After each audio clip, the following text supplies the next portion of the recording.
मला वाटतं आम्हाला अतिशय आनंद आहे. महाराष्ट्रातल्या जनतेनं स्विंग म्हणजे 200 पार मेजॉरिटी येईल अशा प्रकारचं चित्र सध्या तरी दिसतंय. आणि मला वाटतं संपूर्ण महाराष्ट्र मोदी साहेबांच्या मागे उभा राहिलाय. संपूर्ण महाराष्ट्र देवेंद्र फडणवीस साहेबांच्या मागे उभा राहिलाय. आणि त्याच्यामुळं महायुतीला एक प्रचंड असं यश त्या ठिकाणी मिळतंय. आता रडीचा डाव संजय राऊत विरोधी पक्ष खेळायला लागले. या लोकशाहीचा विजय नाही. मला वाटतं लोकशाहीमध्ये आपण पराभव सुद्धा मोठ्या मनानं स्वीकारावा लागतो. आणि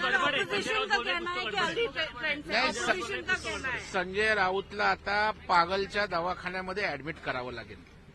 आता तरी त्यांनी हवेतनं आकाशातनं जमिनीवर लँड व्हावं.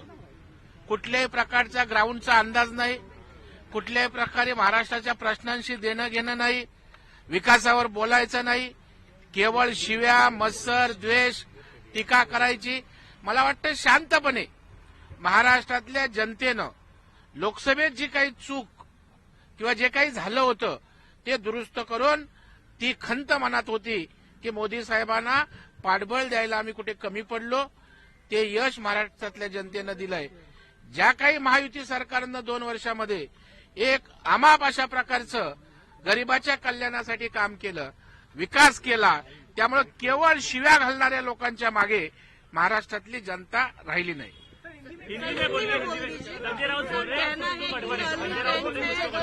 नहीं, संजय राउत अभी तो उनका विमान जमीन पे लैंड करने की आवश्यकता है.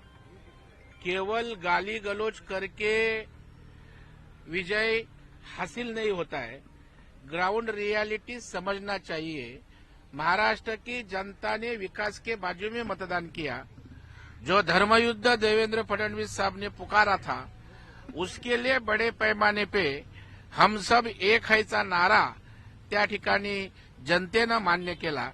आणि मला वाटतं केंद्रात भाजप सरकार, एनडीए सरकार और केंद्र में भारतीय जनता पार्टी का सरकार और राज्य में सरकार आएगा तो महाराष्ट्र और विकास की रास्ते पर तेजी से जाएगा.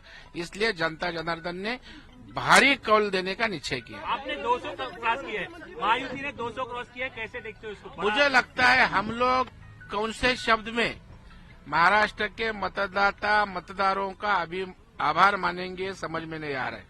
क्योंकि हमें भी विजय की तो खातरी थी, लेकिन इतना ग्रैंड आशीर्वाद महाराष्ट्र की जनता देगी. मैं तो बोलता हूं, और मेरी लाडली बहना है उनको मैं सैल्यूट करता हूं. उनकी मैं नतमस्तक होता हूं कि यह विजय में उनका बड़ा रोल है. कौन सी शिवसेना असली शिवसेना है? कौन सी शिवसेना असली शिवसेना है? अभी कौन सी असली नस्ली इसका जवाब लोगों ने दिया है, शिवसैनिकों ने दिया है. और एकनाथ शिंदे साहब के पीछे सब शिवसैनिक और मराठी जनता रहे. फडणवीस सीएम होंगे, फडणवीस सीएम होंगे, फडणवीस सीएम होंगे. एक मैं बताना चाहता हूं कि महायुति का ही सीएम बनेगा. और बट ऑब्वियस जिस पार्टी बड़ी है उस पार्टी को ज्यादा चांस रहता है.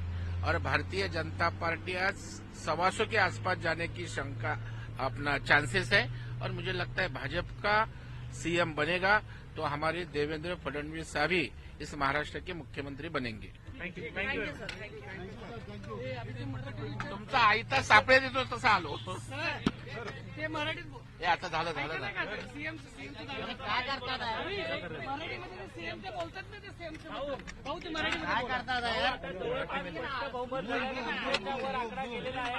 मुख्यमंत्री नेमका कोणाचा असेल? भाजप देखील आता 110च्या वर चालू. अर्थात भारतीय जनता पार्टी हा सगळ्यात मोठा पक्ष म्हणून पुढे येतोय. आमचा मुख्यमंत्री महायुतीचाच होईल, कुठले वादविवाद नसतील एवढं स्पष्ट आहे. आणि भारतीय जनता पार्टी मोठा पक्ष पुढे आल्यानं स्वाभाविकपणे भाजपचा त्या ठिकाणी मुख्यमंत्री होणार असेल तर आमचे देवेंद्र फडणवीस साहेबच या राज्याचे मुख्यमंत्री होतील असं वाटतंय.